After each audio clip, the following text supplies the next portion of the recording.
Hi everybody, I hope you all are doing well. Today we are going to be doing the Goodreads tag.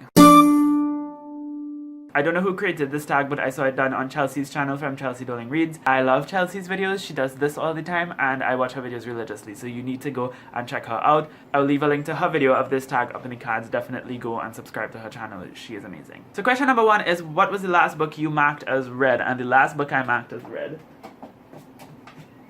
somewhere on the shelf, that was Everything by Nicola Yoon, which I gave this 2 stars. Was not a huge fan of it for many different reasons that I will get into in my January wrap up. But this book had the potential to be so great and so wonderful and so amazing, but the author handled the main concept very irresponsibly, and then the romance, the very unnecessary romance, took up the entire story and took away from anything that was remotely interesting about what the story was trying to do. So yes, I will complain about this more in my next wrap up. Question number 2 is, what are you currently reading? And right now I'm 35% of the way through Far From the Tree by Robin Benway. I'm enjoying this book quite a lot. It's the story of 3 siblings who are all given up for adoption at birth, and then they are reconnecting in their late teens, and it's a wonderfully emotional story that's really dealing with some very hard and difficult but necessary topics. I love it. It's definitely going to be a 4 or 5 star book for me. Question number 3 is, what was the last book you marked as to be read? And that would be Kalyana by Ranji Kilawan. This is set in Fiji and it's following an Indian Fijian girl, and the fact that she's Indian ticks off like 150 boxes for me already. I downloaded a sample of this on Kindle and oh my god, the writing in here is gorgeous and I want to read this book now. I don't know if it's YA or if it's adult, but it follows a younger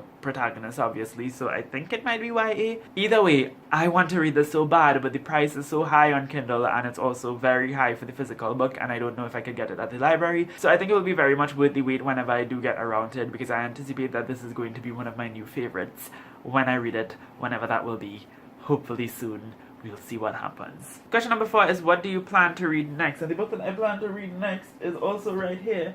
And it is Starfish by Akemi Dawn Bowman. This is a YA contemporary about a girl called Kiko. I believe she is an artist and she's also from a very unfortunate family situation. That's pretty much everything I know, and that's everything I really need to know. I think I'm really going to like this book. Hopefully I do. The cover is amazing and I just can't stop laughing at the fact that it's called Starfish and there's a jellyfish on the cover. Question number 5 is, do you use the star rating system? Yes, I do. It's definitely more subjective for me though, because I just go with how I feel. There's no criteria for what a 3-star book or a 4-star book or a 5-star book is for me. If I feel like this is 3 stars, I will give it 3 stars. Sometimes I might give a book 4 stars when it's objectively not as good as a book that I gave 3 stars, but it really has to do with my personal experience with the book, because that's ultimately what reading is about for me. And I don't even think I would use the 5-star rating system had it not been for the fact that I review books online, because the only reason why I use it is because I feel like if I say this is 3 stars, no matter how differently you rate your books, we still kind of understand what I mean by 3 stars. So it's like a universal way of just like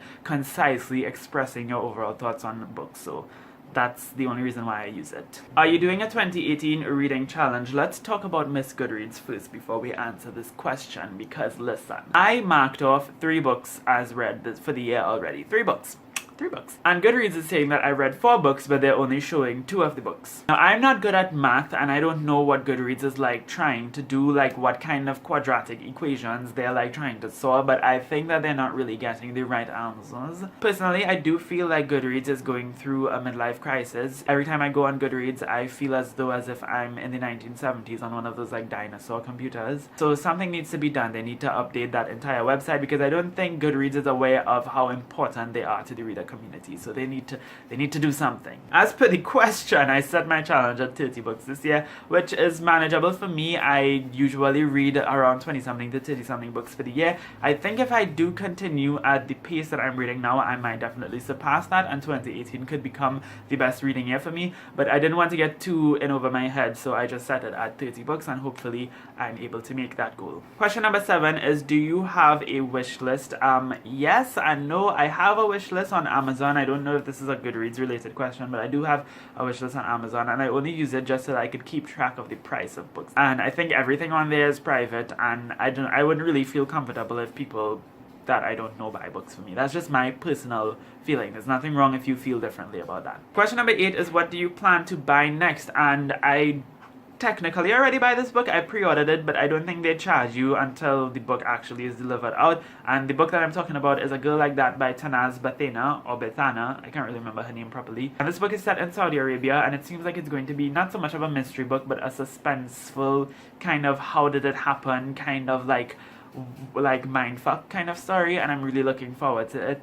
And I think its own voice is Muslim fiction, which I am just always here for, and I will always reach for, so I'm definitely looking forward to this book. Question number 9 is, do you have any favorite quotes? Would you like to share any? I have a really nice quote from Homegoing by Yajasi, which I always like. Again, I don't know if this is a Goodreads related question. Is there a thing on Goodreads for quotes? I don't know. Weakness is treating someone as though they belong to you.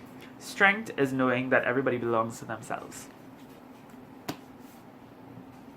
I love this book so much. Question number 10, who are your favorite authors? This is a very difficult question for me, but if I had to pick 3 off the top of my head right now, I really love Chimamanda Ngozi Adichie.